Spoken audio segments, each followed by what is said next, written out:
ADHD and creativity is like putting like a red rag to a bull, isn't it? Yeah. In a good way. I think suffering with ADHD is a wrong phrase because it can also be a superpower as well, Yeah. can't it? Yeah. People with ADHD can dive into a creative vortex leading to intense output productivity. Like literally I can shut everything out, Yeah. channel it all into one thing. It might take me about four times or 5 times to try and like think, hang on, no, this is not right. Yeah. But like you said, with the outside of the box thinking, you're 100 mile an hour. Yeah. You could end up going downstairs, you're supposed to go for the toilet, but you end up taking the remote down, you put it in the fridge. Yeah. And then you go back upstairs, you don't know where the remote is gone. We used to do comedy style videos. There was a lot of creativity involved with that with me. It'd be like the most mundane thing. So I'd be in work when I'm meant to be working, probably making mistake after mistake, because I'd be thinking about these ideas for a video I'm going to do on the weekend. Yeah.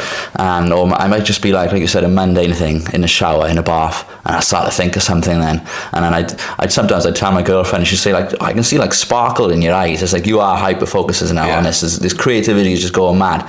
So I'd invite then my mate Dan over. So I'd invite him over then, and I'd go through everything, and it'd be all set out ready, all these ideas for, these comedy videos we do, and he'd just be looking at me like, what is wrong with you? Like, how are you coming up with this stuff here? Like, I'd sort of see the finished article before it happened, so I'd already know exactly what he has, like, not just what he has to say, but where he has to be, where, like, I wanted the camera to be. Yeah. And when you are making music, is it like you kind of, like, already have this, you can hear this sound, and then you're trying to, like, So basically, like for instance, you're right in what you're saying. Yeah. At the same time, then you could end up having ideas in your head. You put it onto the actual system to try and do, and it might go completely pear-shaped. Yeah. So you got to rethink on the spot kind of thing. But like you said, when you get that television thinking into actually doing it, you're away.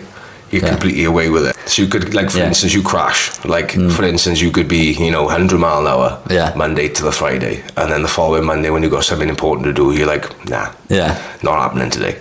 I'm gonna shut the door and just watch telly, kind of thing, because it's one of them things. You can either deal with it full blown, but if you're doing so much, your body think, I can do this, but then your body will crash eventually. It's all about the dopamine, isn't it? Dopamine starts before a normal baseline for people with ADHD, and you're constantly trying to search for it.